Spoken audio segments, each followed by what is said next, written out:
तारकासुर का। जिस समय पर तारकासुर ने संपूर्ण ब्रह्मांड में अपना राज्य कर लिया था,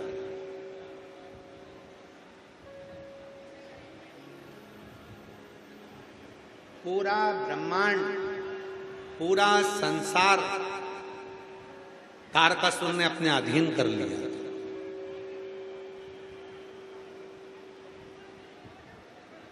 ब्रह्मदेव से वर मांग लिया था, ब्रह्मा जी से, वर दो मुझे,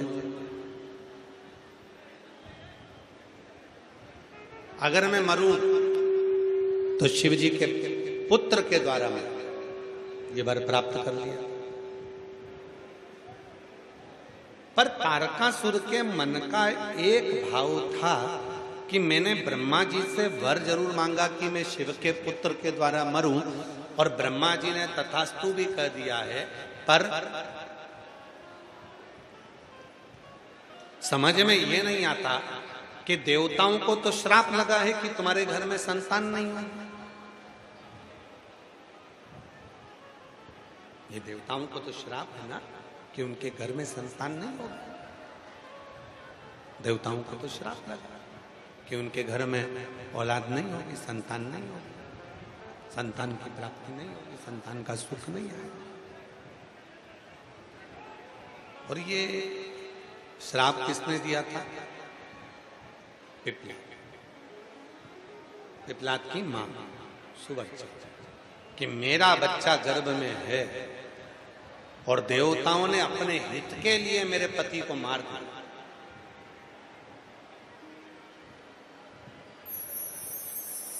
तारकासुर को यह बात मालूम थी कि देवताओं को तो ये श्राप लगा है कि इनके घर में औलाद नहीं होगी, संतान नहीं है, और मैंने वर मांगा कि मरूं तो शिव जी के पुत्र के द्वारा मरूं, तो फिर पुत्र कैसे होएगा?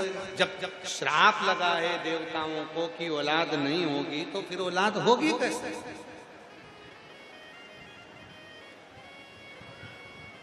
पर ब्रह्मा जी भगवान शिव जी के पास में पहुंचे, साथ में भगवान विष्णु भी थे। बड़े आनंद में भगवान शंकर कैलाश पर बैठे, भगवान शंकर कैलाश पर विराजमान, कैलाश पर बैठे, और भगवान विष्णु और भगवान ब्रह्मा दोनों पहुंचे। भगवान विष्णु भी गए, भगवान ब्रह्मा भी गए, दोनों ब्रह्मा विष्णु पहुंचे। विनय करे, निवेदन करा, शिव जी से कहा, प्रभु, भगवान शंकर से कहा, भगवान शंकर से बोले कि ब्रह्मा जी ने तो वर दे दिया, ब्रह्मा जी ने तो वर दे दिया,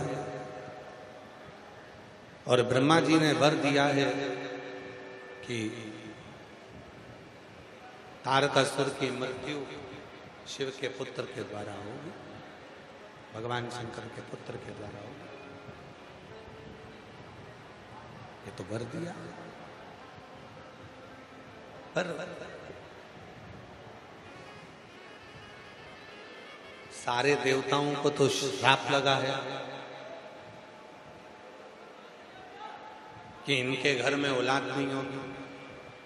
फिर ये तारकासुर मरेगा तो मरेगा कैसे?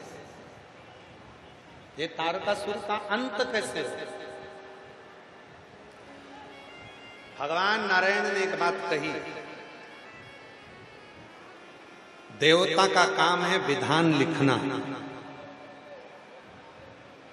देवता का काम है विधान बनाना, देवता का काम है भाग्य लिखना।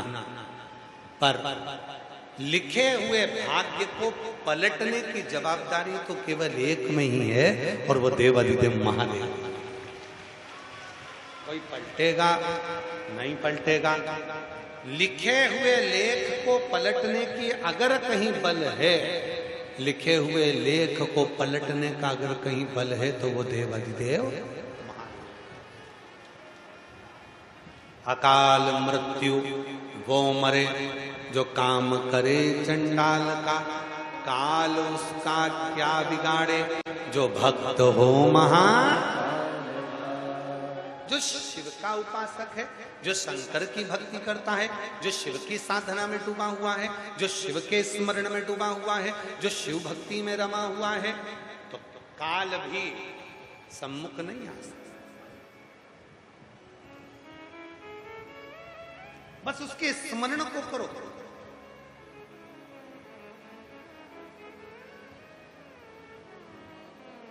उसके